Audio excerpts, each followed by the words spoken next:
Good evening. நான் அவர் ரொம்ப புகழ்ந்துட்டார், இருந்தாலும்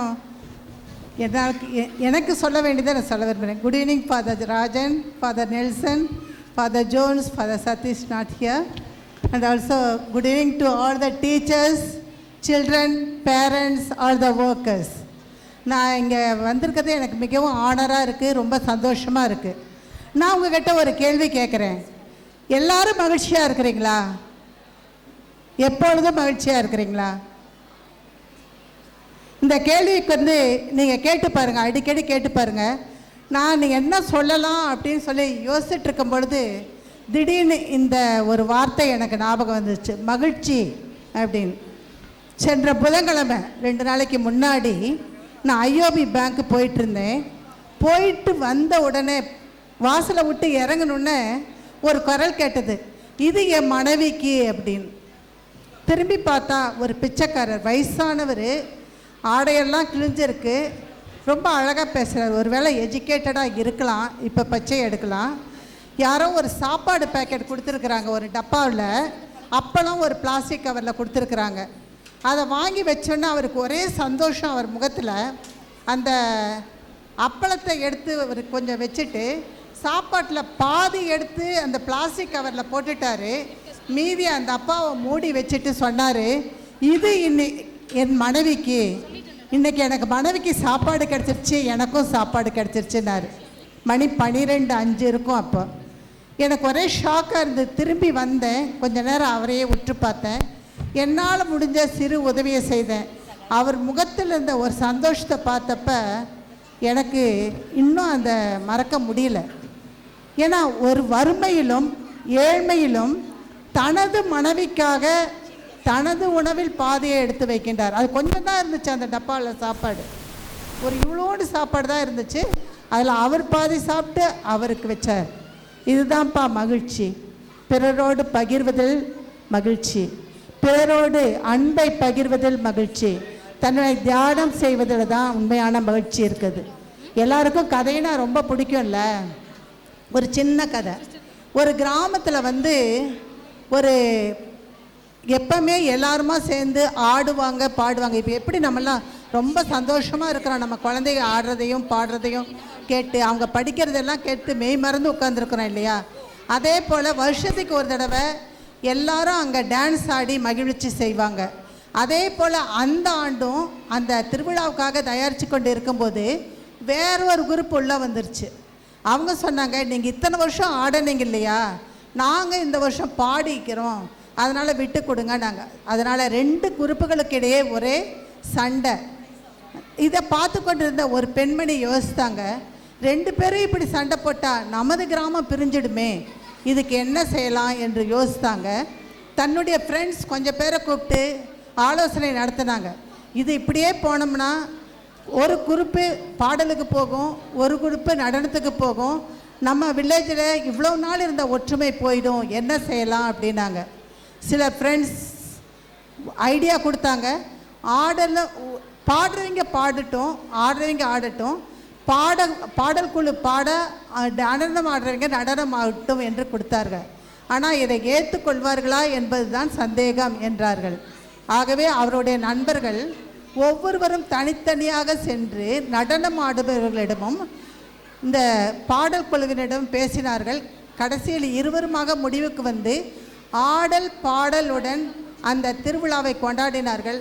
அங்கு ஒற்றுமை நிலவியிருந்தது, அதே இடத்தில் மகிழ்ச்சி நிலவியது. எல்லா கிராம மக்களும் மிக சந்தோஷமாக இருந்தார்கள். இப்போ நாம் எந்த இடத்துல சந்தோஷத்தை தேடுறோம்? நம்ம குடும்பங்களில் போய் பார்த்தா என்ன நடக்குது? ஆளுக்கு ஒரு செல்ஃபோன். ஈவன் எல்கேஜி படிக்கிற குழந்தை கையில் ஒரு செல்ஃபோன், 2 வயசு குழந்தை கையில் ஒரு செல்ஃபோன். நாங்கள் டெய்லரிங் கிளாஸ் நடத்துகிறோம், அங்கே குழந்தைகளை கூட்டிகிட்டு தான் வருவாங்க நிறைய அம்மாமார்கள், ஏன்னா குடும்ப சூழ்நிலை அப்படி. அப்போ ஒரு குழந்தை கையில் மட்டும் எப்போவுமே செல்ஃபோன் இருக்கும். நான் கேட்டேன், அதுக்கு இன்னும் 2 வயசு கூட ஆகலம்மா, ஏமா இந்த பாட்டை போட்டு கையில் கொடுக்குறீங்க? சிஸ்டர் அவள் அடங்க மாட்டா சிஸ்டர், அதை கொடுத்துட்டா அடங்கிடுவா. அப்போ நம்ம மகிழ்ச்சி எங்கே இருக்குது? ஏன் நாம் இந்த செல்ஃபோனுக்கு இவ்வளோ அடிமையாகிறோம்? கொஞ்சம் சிந்திச்சு பாருங்கள். நம்ம குழந்தைங்க காலையில் எழுந்து ரெடி ஆகிட்டு கோயிலுக்கு ஸ்கூலுக்கு வந்துடுறாங்க. ஸ்கூல் விட்டு போனோடனே வீட்டில் அம்மாமாருக்கு என்ன பண்ணுறாங்க, சீரியல் டைம் வந்த உடனே ஏய் பேசாம இருடா ஒரு நல்ல வழி டியூஷன் அனுப்பிச்சிருது. அப்பாடா டியூஷன் போயிட்டா இப்போ சீரியல் நம்ம பார்த்துக்கலாம். இன்னொரு வழி செல்ஃபோன் கையில், செல்ஃபோனில் இங்கே ஒருத்தர் பக்கம் பேசிகிட்டு இருப்பாங்க, அந்த பக்கம் பேசிகிட்டு இருப்பாங்க. கடையில் வந்து அம்மா பசிக்குதுமா இருடா கொஞ்சம் நேரம். அதுதான் நம்ம சொல்லுவோம். நம்ம எங்கே மகிழ்ச்சியை பார்க்குறோம்? நம்ம குழந்தைகளில் மகிழ்ச்சியை காட்டுகிறோமா, நமது கணவரிடமும் மனைவிகளிடத்தும் மகிழ்ச்சியை காட்டுகிறோமா? கொஞ்சம் நம்ம சிந்திச்சு பார்ப்போம். நம்ம தாய்மார்களுக்கு சிறப்பாக நான் சொல்ல விரும்புகிறது என்னென்னா, நிறையா நேரம் நம்ம சீரியலில் தான் பார்க்குறோம். அங்கே அழுதாங்கன்னா நாமளும் அழுவோம். ஏன் அழுகிறோன்னு தெரியாது. அந்த சீரியலில் என்ன நம்ம பார்க்குறோம், என்னென்ன வன்கொடுமைகளை பார்க்குறோம், அதை கொஞ்சம் நம்ம சிந்திச்சு நம்முடைய நேரத்தை ஏன் நமது குடும்பத்திற்காக நமது குழந்தைகளுக்காக செலவழிக்க முடியாது? நான் இங்கே போன ஞாயிற்றுக்கிழமை வந்திருந்தப்போ ஒரு பெண்மணி சொன்னாங்க, சிஸ்டர் எங்கள் வீட்டில் நாங்கள் நாடகமே போட மாட்டோம், அந்த பிள்ளைங்க டியூஷன் போகிறதில்ல, வீட்டில் உட்காந்து தான் படிக்கிறாங்க, நாடகம் இல்லாதனால எங்கள் குழந்தைகளோட எங்களுக்கு டைம் ஸ்பெண்ட் பண்ண முடியுது. இன்றைக்கி பார்த்தீங்க குழந்தைங்க எவ்வளோ அழகாக, எவ்வளோ க்ரியேட்டிவாக, எவ்வளோ நல்லா செய்தாங்க. அப்படிப்பட்ட குழந்தைகளை ஊக்குவிக்கணும்னா நீங்கள் உங்கள் குழந்தைகளோட டைம் ஸ்பெண்ட் பண்ணணும். நம்முடைய பொன்னான நேரத்தை ஏன் நம்ம குழந்தைகளுக்கு கொடுக்கறதில்ல? ஏன் குழந்தைகளுக்கு செவி மடுத்து சில நேரத்தில் அந்த குழந்தைங்க செய்கிற சேட்டையை பார்க்கும் பொழுது நமக்கு கோபமாக வரும். சில நேரத்தில் விளையாண்டுட்டு இருக்கும் குழந்தைங்க, அவங்க சும்மா விளையாடலம்மா, காரணத்தோடு தான் செய்கிறாங்க.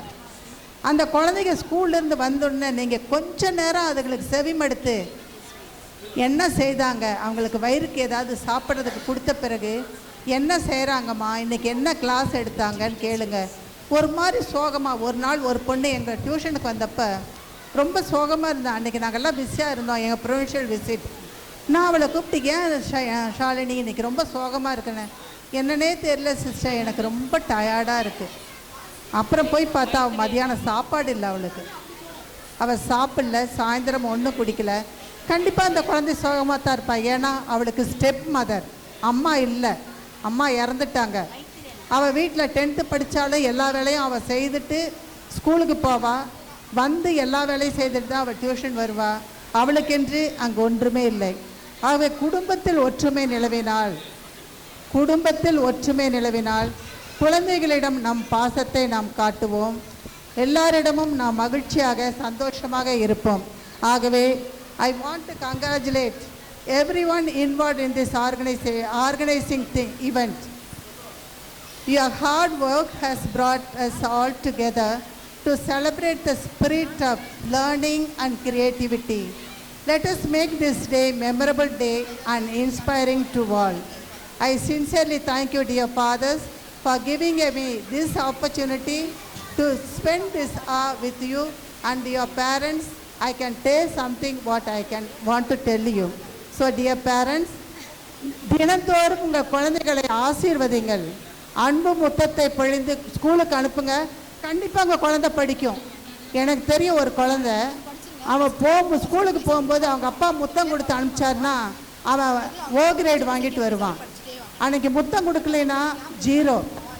நீங்கள் அந்த குழந்தைய படிக்காத குழந்தைங்கன்னு சொல்ல முடியுமா? குழந்தைகள் உங்கள் தந்தை தகப்பனுடைய அன்புக்காக ஏங்குறாங்க. அதனால் உங்களது அன்பை குழந்தைகளுக்கு கொடுத்து, உங்கள் ஆசீர்வாதத்தை கொடுத்து, டீச்சர்களுக்கு உதவியோடு, நமது ஃபாதர்ஸ்க்கு உதவி செய்து, உங்கள் குழந்தைகள் வாழ்க்கையில் முன்னேற அனைவரும் பாடுபட, ஒற்றுமையையும் அன்பையும் வளர்த்து மகிழ்ச்சியுடன் வாழ எனது வாழ்த்துக்கள். நன்றி, வணக்கம். It is my privilege to invite a person who has been the guiding light of our institution, providing the direction and vision that helps us all to excel. Now I invite our correspondent to address the gathering. பெருமதிப்பிற்கும் மரியாதைக்கும் உரிய இந்த நிகழ்வினுடைய